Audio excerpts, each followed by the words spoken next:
E aí, pessoal, tudo bem? Hoje vou contar pra vocês um caso muito triste que aconteceu aqui no Amazonas nos anos 2000 e que praticamente não tem nada sobre esse assunto na internet. Trata-se do caso Cíntia Magalhães, uma menina de 9 anos que sumiu e depois de 16 dias foi encontrada em uma área de mata no bairro Mutirão. Sou Marcos Pessoa e nesse vídeo eu vou contar pra vocês tudo que a gente sabe sobre o caso Cíntia Magalhães e como estão as pessoas envolvidas 22 anos depois do ocorrido.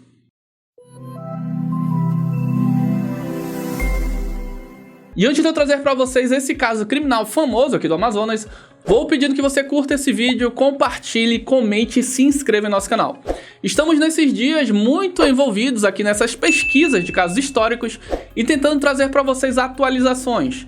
Esse tipo de conteúdo demora muito mais para ser feito, mas a gente fica bem satisfeito em sermos úteis e podermos contar para vocês como as coisas se desencadearam após o ocorrido. Inclusive, se você quiser sugerir algum caso, coloca aí nos comentários que iremos atrás de informações para vocês. Nosso único pedido é que você se inscreva.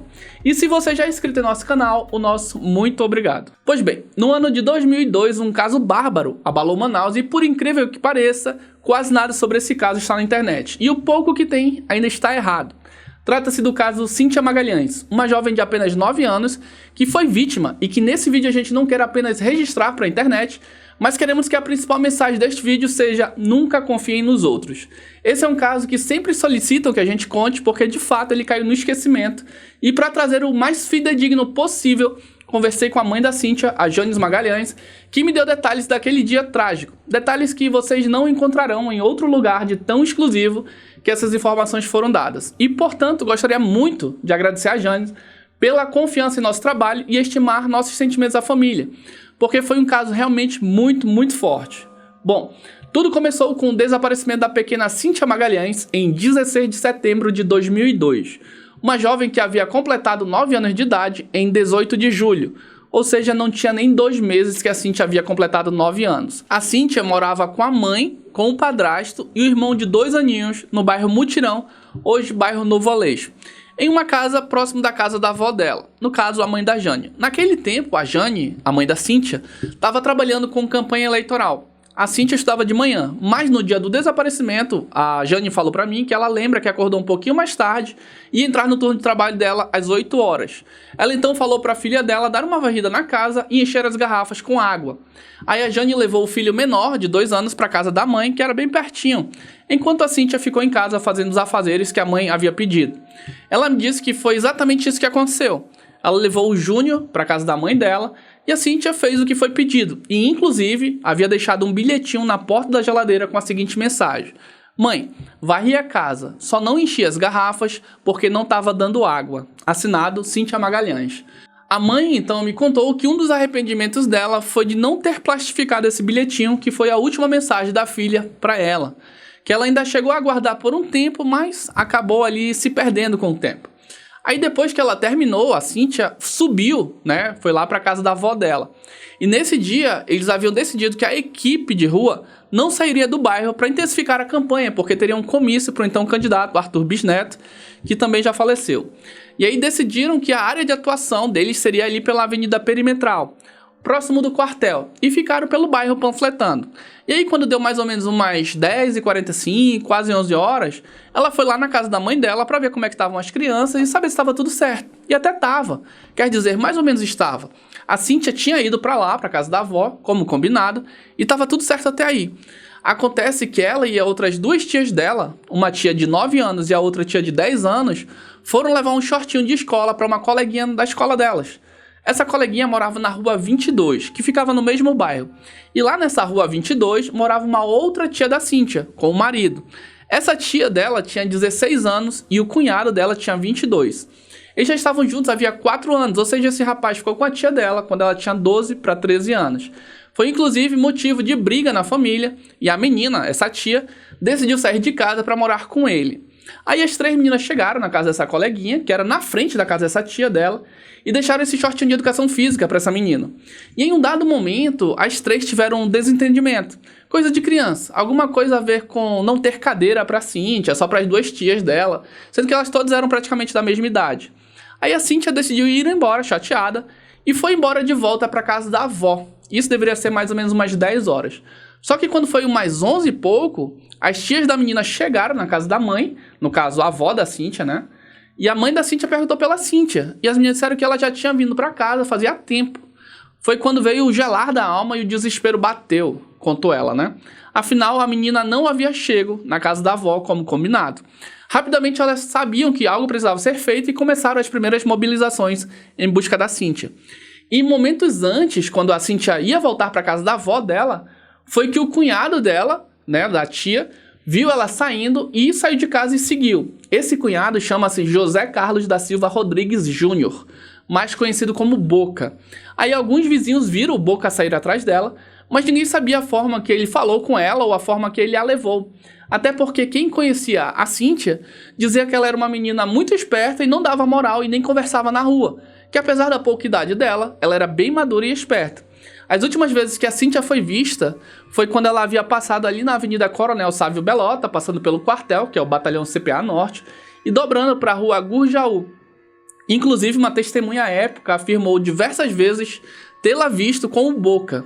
E aí eu vou pôr para vocês uma testemunha na época falando isso. Rapaz, aqui foi uma das pessoas que viu Cíntia junto com o José Carlos. Ele ia subindo a lapidação 1 ali passando, aí ele ia na frente e ela atrás, né? De lá eles sobraram quando o quartel e não vi mais nada. Eles iam passando próximo ao quartel? Ele ia na frente e ela atrás, assim, drede assim. Aí lá do outro lado quando o quartel aí não vi mais nada não. Você teve contato algum com o José Carlos depois disso? Não. Você conhecia ele? Conheci ele porque eu tinha uma briga com ele uma vez. E você acha que ele seria uma pessoa capaz de fazer esse tipo de coisa? Rapaz, acho que era, assim, que ele era meio de galera, né? Daí outra testemunha disse que a viu já um pouquinho mais lá na frente, na Rua Gurjaú, em frente do Paola, que atualmente é o comercial Boi Zebu. E viu quando ela foi embora e lá na frente ela dobrou para ir para a Rua Aurora, que popularmente é conhecida como a Rua da Morte. A família, a esta altura, já estava desesperada. E algumas pessoas começaram a dizer que a viram com um rapaz assim, assado, e começaram a descrever a pessoa. A mãe disse que apesar da descrição detalhada do cunhado dela, ela não conseguiu relacionar a pessoa descrita com ele. Mas todas as testemunhas descreviam a mesma pessoa. Aí foram várias testemunhas. Até que um outro vizinho, o Louro, chegou na rua e viu toda aquela confusão na frente da casa e chegou querendo saber o que estava acontecendo. Aí falaram pra ele assim: rapaz, tu não soube não, é? A filha da Janes, a neta da dona Rita, ela tá sumida. Aí ele falou: mas como que eu vi ela ainda agora passando com o tio dela? O Boca, claro, negou tudo. E até disse que tinha visto ela, mas que não estava com ela não. Tinha sido só coincidência. No dia do desaparecimento da menina, o Boca falou para a esposa que iria na casa do Zé Maria emprestar um dinheiro. E aí ele saiu da casa por volta das 10 e pouco, no mesmo horário da sobrinha, com uma blusa, e voltou para casa por volta das 15 horas, já com outra blusa. Ele tinha saído com uma blusa de capuz, que foi a blusa que todo mundo tinha visto ele passar, e depois voltou com uma outra camisa. Aí o Boca ainda passou os primeiros dias tentando contato com a família, se inteirando, fingindo que estava preocupado, prestando todo o apoio à família. Então a família não achou que, de início, ele pudesse ser tão cínico assim. Até porque quando ele entrou para a família, ele havia sido muito ajudado por elas. A Jane contou que conseguiu um emprego para ele na política, que tirou a camisa do corpo dela e deu para ele, tentando ajudá-lo de todas as formas possíveis, para que ele fosse um cara bacana, ignorando a vida pretérita dele de galeroso. Porque antes dele se envolver com a irmã dela, ele tinha um passado errado. Ele era membro daquelas famosas galeras dos anos 2000 que aterrorizavam a capital, que ele era ex-usuário de drogas. Então, como a irmã dela acabou se apaixonando por ele, ela tentou ajudá-lo e não esperava que ele pudesse sacaneá-la dessa forma. Aí a Jane contou ainda que, infelizmente, acabou perdendo todas as fotos dela, porque desde as primeiras horas do desaparecimento da Cíntia, ela começou a distribuir as fotos dela para as equipes, né, para irem investigar e procurarem pistas na redondeza. Ela então foi distribuindo todas essas fotos que tinha, além de colar foto nos cartazes também. E praticamente ficou sem nenhuma foto da Cíntia. Uma das raras fotos que ela tem é essa da Cíntia no dia da formatura escolar dela, quando a Cíntia Magalhães tinha 7 anos. E aí dá pra ver na foto que ela aparenta ter ali uns 9 a 10 anos. E lembrando que no dia do seu desaparecimento ela tinha acabado de completar 9 anos, mas aparentava ter mais ou menos uns 13 anos. Bom, após esse desaparecimento da Cíntia Magalhães, foram dias de pura aflição e angústia para a família. E após 5 dias de investigação, a Polícia Civil decidiu prender o Boca por envolvimento no delito. A delegada do caso era a doutora Carla Guedes, E conforme o caso ia chamando a atenção, mais testemunhas apareceram dizendo que o viram próximo da Cíntia no dia do desaparecimento dela. Porém, sem provas, o Boca foi solto após 5 dias. A família não sabia o que pensar e seguiu buscando pela menina. A irmã da Jane acreditava ainda na inocência do marido. E quando foi no dia 1º de outubro, após 16 dias de desaparecida, o corpo dela foi encontrado no núcleo 24, por trás da escola infantil Recanto da Criança, ali naquela área verde, em uma área de Buritizal. E aqui eu vou fazer um momento cultural para quem é de fora. Buritizal, para quem é de fora, é um local cheio de buriti. Buriti é um fruto que dá em uma palmeira que dá sempre na beira de riacho, que por aqui a gente chama de igarapé. Com as folhas do buriti a gente tira as talas para fazer papagaio, que aí fora o pessoal chama de pipa. Feito esses esclarecimentos e vocês devidamente contextualizados em nosso amazonês, sigamos. Bom, daí uns meninos foram nesse buritizal para pegar talas para fazer papagaio, quando avistaram o corpo da Cíntia de bruços, com o rosto virado para dentro da água, em estado de decomposição e com um pau em cima dela, pressionando-a contra a água. Aí foi quando esses meninos se desesperaram, saíram da mata e chamaram a polícia.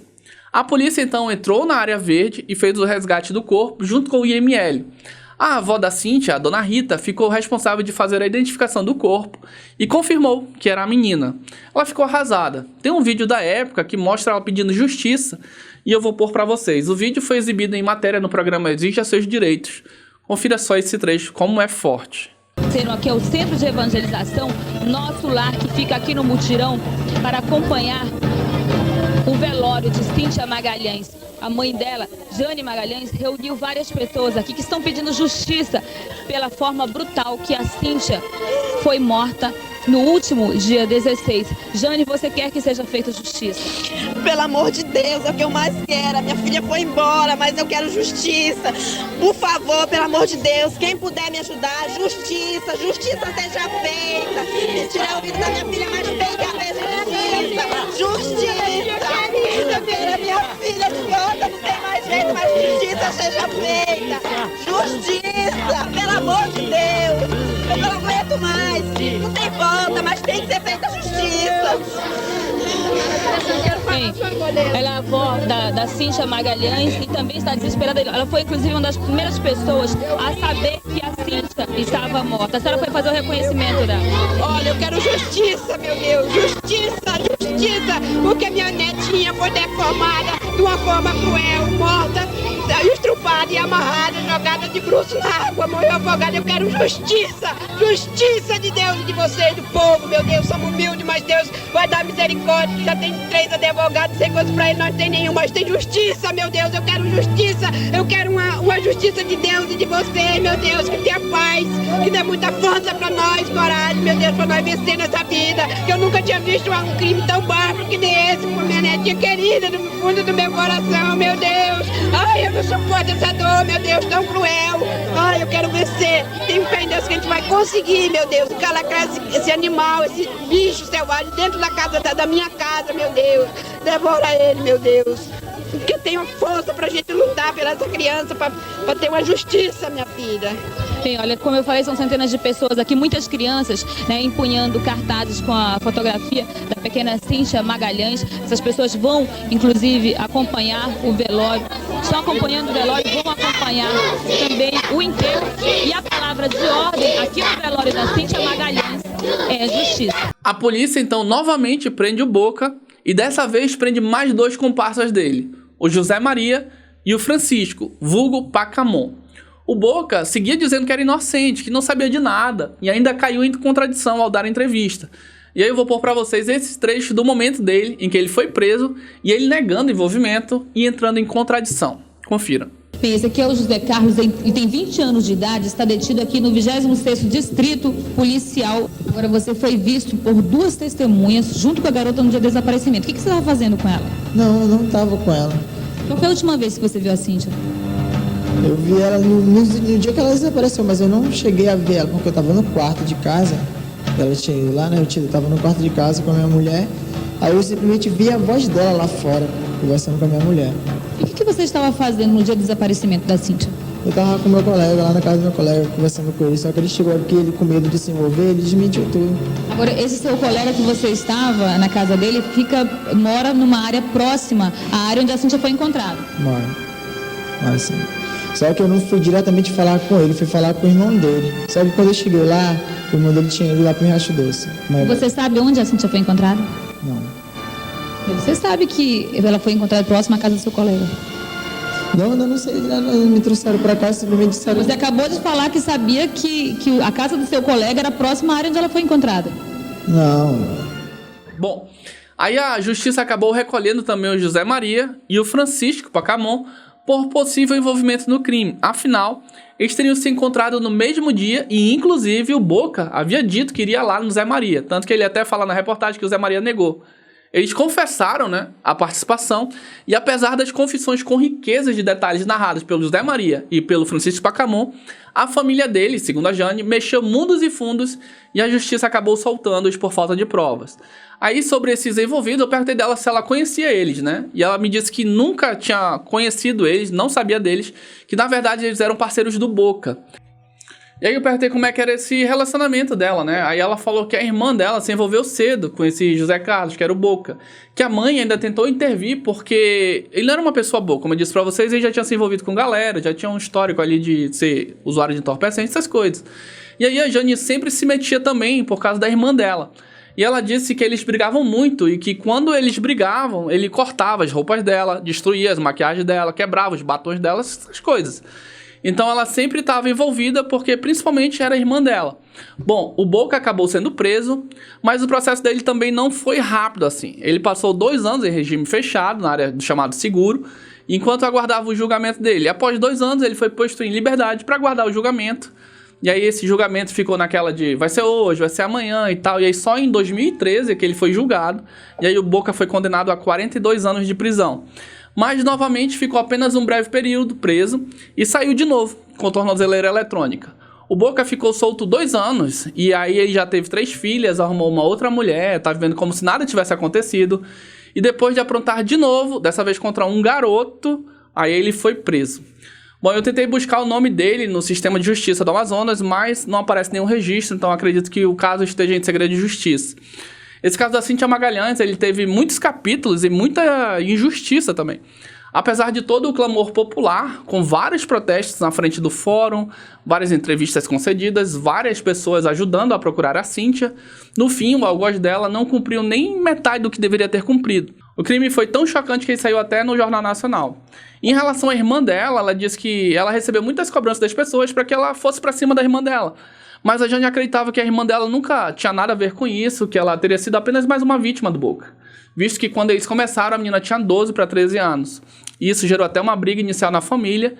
E com a posterior morte da Cíntia, a Jane e a dona Rita nunca mais voltaram a ser as mesmas.